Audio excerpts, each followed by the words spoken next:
Sürdürme bağlılar. Bağlılar bugünkü sabahımızda ko'ngil kuyimiz ko'tarinki bo'lmoq uchun, sabahni yaxshi o'tkazishimiz uchun eng avval shartlik kenglikdan boshlaymiz.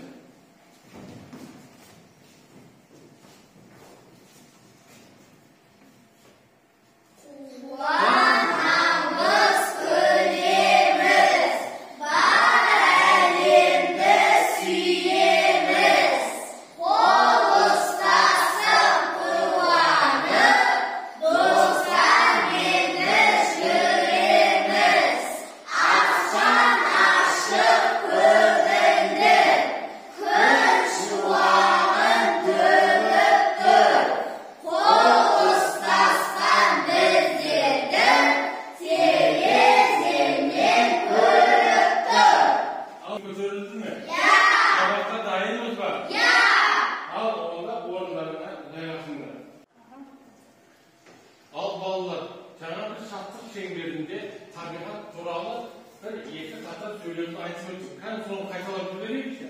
Aslan aşık kördürdün, kır şuağın dövdür. Mümkün. Bu neyine meselesi bağlı? Bol tabiatlar ustaların. Jarayışınlar ötecekse. Sebebi bugünkü ötesi sabahımızın tahribı kanday olsun sonunun?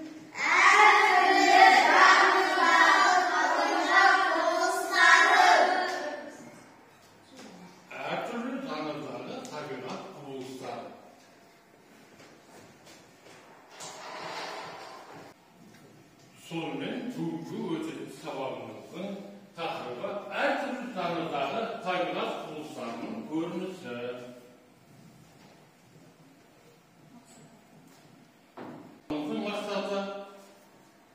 Bugünkü sabahta ballar suretteki tabiat uluslarının kalay atalatının biletin bolamız. Janr türlerinin tanışamız, tabiat uluslarının her türlü yolunun yeniliği bolatından göreceğiz. Al ballar biz endi qanday tabiat uluslarını bilemiz. Kankimin birinci suret boyunca kanki kim aytadi bu qanday tabiat Kolusunu görmüştür. Yani Murat Şahı Kıvaslar, söylese şaştıran kön, çıkıp duran kepir olsa, bu tabiat kıvılsa, bu tabiatın adı, tabiat kıvılsının adı kepir olsa diye ataladı. Oh, jaraydı. Öte yaxşı. Al endi ballar kelesi suret boyunca hangi bir kelevoy bu kıvılız kalay dep ataladi? Sevilip durgan jangır, suvarılıp durgan ösümlükler. Бұл құбылыс, табиғат құбылысы жаңбыр деп аталады. Öte yaxşı kelime. Kanki üçüncü suret boyunca biz tabiat kıvılsın kanki ayarı kelevoy. Bu жерде қар шапалақтап жауып тұр. Табиғаттың бір құбылысы қар. Öte yaxşı kanki oturavoy. Al endi kelesi tabiat kıvılsın kanki İlyas kelevoy. Bu kıvılız kalay dep atalanadi.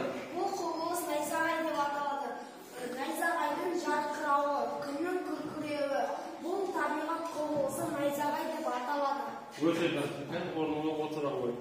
Al endi ballar bu tabiat kıvılsının adamlarga öte kavuplu kıvılışları var ekan. O kıvılışlar kalay ataladi. Mümkün. Aslında suret boyunca, buna suret boyunca kim aytib beradi? Burada qanday tabiat kıvılısı ko'rsatilgan? Qani. Ha. Бұл цунами. Бұл адам өміріне өте қауіпті. Бұл су тасқыны.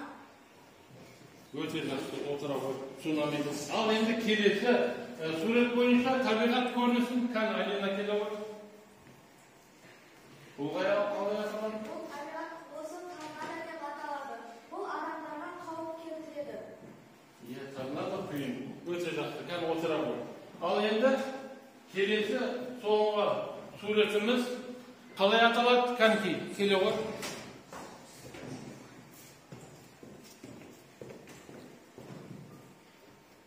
Бұл суретте солтүстік шұғыланың суреті тұр. Бұл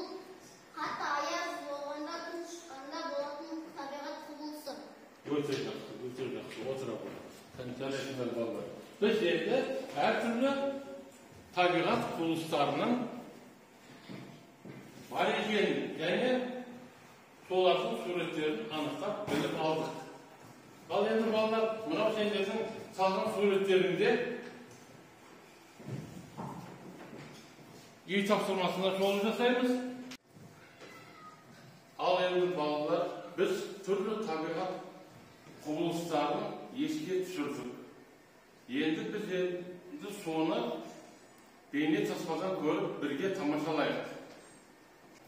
Yaşап тұрғанын және адамның қолымен жаралмағанның барлығы табиғат. Табиғаттағы барлық өзгерістер табиғат құбылыстары деп аталады. Жаңбыр. Аспанда бұлт тамшылары қосылып ұлғаяды. Кейін ауа көтере алмай тамшылап жерге түседі. Жерге түскен жаңбыр тамшысы кейде үлкен, кейде кішкене болады. Жаңбыр көбіне күз мезгілдерінде жауады. Найзағай. Жаздың өте ыстық күндерінде ауа өте көп мөлшерде жинаған тамшыларын жерге түсіреді. Ондайда бұлттар қарайып күн көзін жауып тастайды. Бұлттар бір-біріне жақындағанда араларында найзағай соғылады. Сондықтан өте қатты дауыс шығып күн күркірейді. Жаңбырдан соң кейде кемпір-қосақ пайда болады. Кемпір-қосақ өте әдемі табиғат құбылыстарының бірі.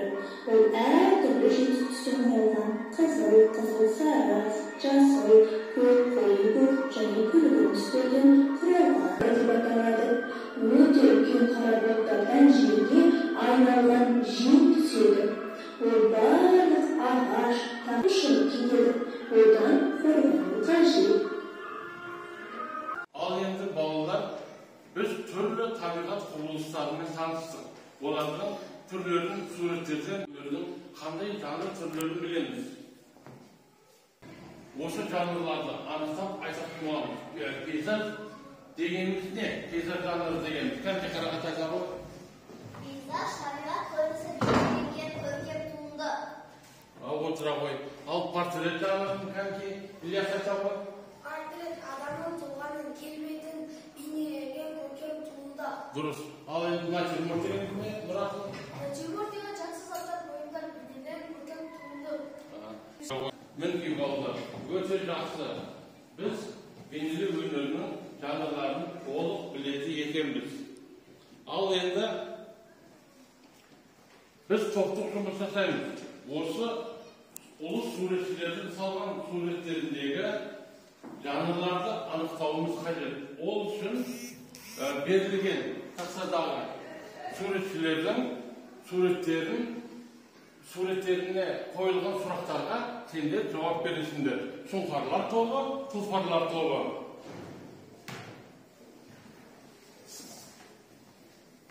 Бірінші, Крымовтың көктемгі жаңбырдан соң картинасы.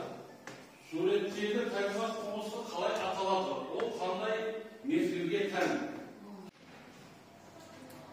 Мына бірінші суреттегі салынған Крымовтың көктемгі жаңбырдан соң суреті. Екінші,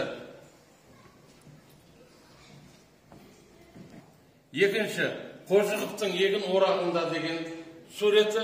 Үшінші, Косонның құштар суреті.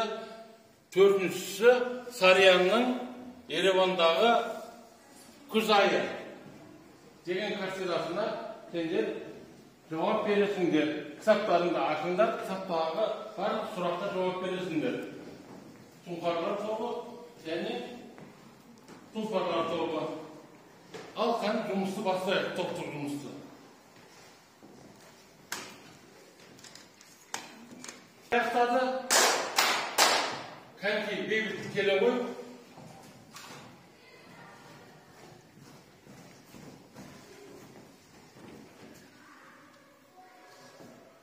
Ал осы Косоның суреті бойынша сұрақтарға жауап бер. Жапон суретшісі Косон бұл суретін қыл қаламмен нүктелеп және әртүрлі штрих сызықтармен салған.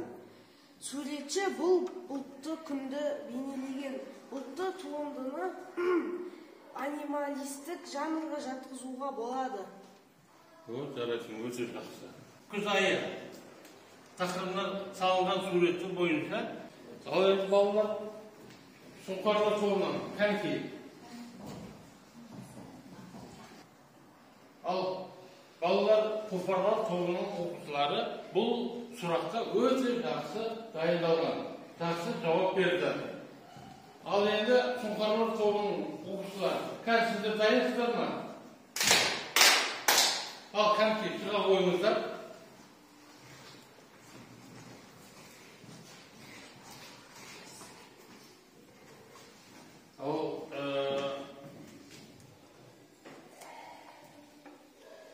Kanki buna birinchi surat bo'yicha javob beramiz.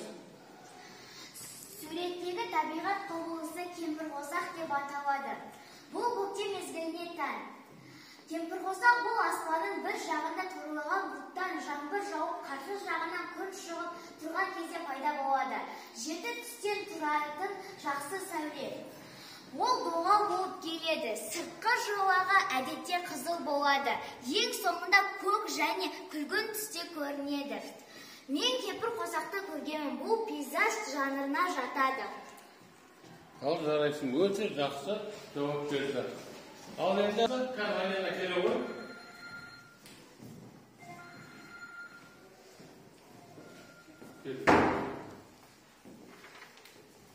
Мына егін орағында деген суретке байланысты суреттің жанрын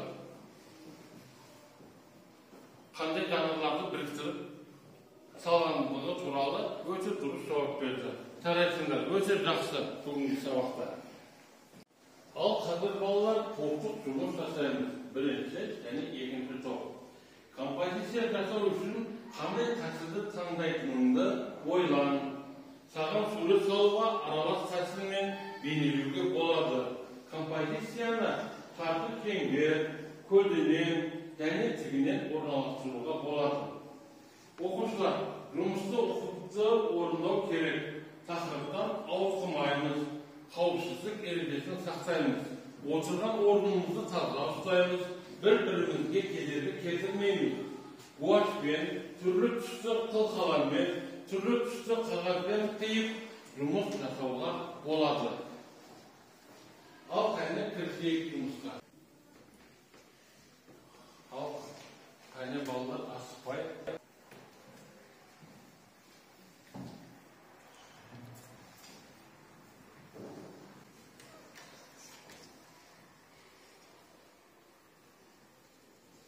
Biz biraz жұмыс жасап, қолымыз талған шығарып, тастаған сағымыз енді бой серпісіп алайық.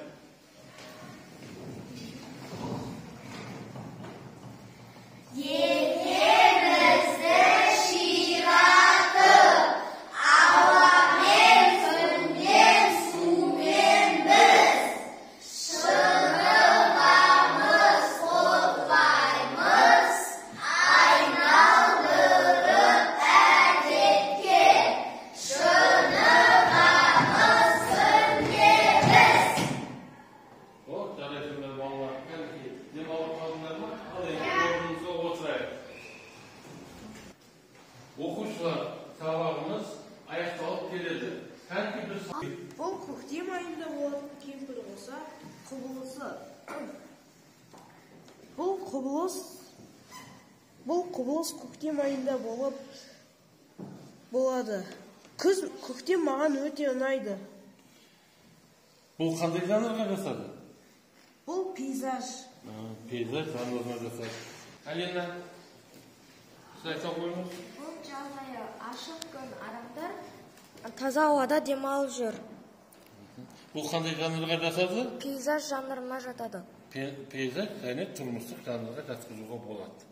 Мінекей, мына қараңдар, мына суретте аяқ салынған жұмыс. Өте жақсы салынған. Мінекей. Дәл осылай әдемі етіп үйде аяқтап келейік сабағымызды, суретімізді. Ал балалар, бүгінгі жасаған топтық жұмысымызда мына Şunqarlar тобына қарағанда Şunqarlar тобының салған суреттері аяқталып, және де композиция жағынан алда келді. Бұның алдында өткен суретшілер, ұлы суретшілеріміздің салған суреттерінде де сұраққа жауап берген сұңқарлар тобы алда болды. Сұңқарлар тобы да жақсы жауап берді, олар да жақсы жұмыс істеді. Бүгінгі жұмыстары, бүгінгі өткен сабағымыз өте қызықты, тартымды өтті. Осымен балалар сабағымыз аяқталды. Қош сау болыңыздар. Ал енді осыған не істейміз? Аяғы Енді парталарды сүртіп, жинап, тазалап, орындықтарды жақсылап орнына қойып қоямыз.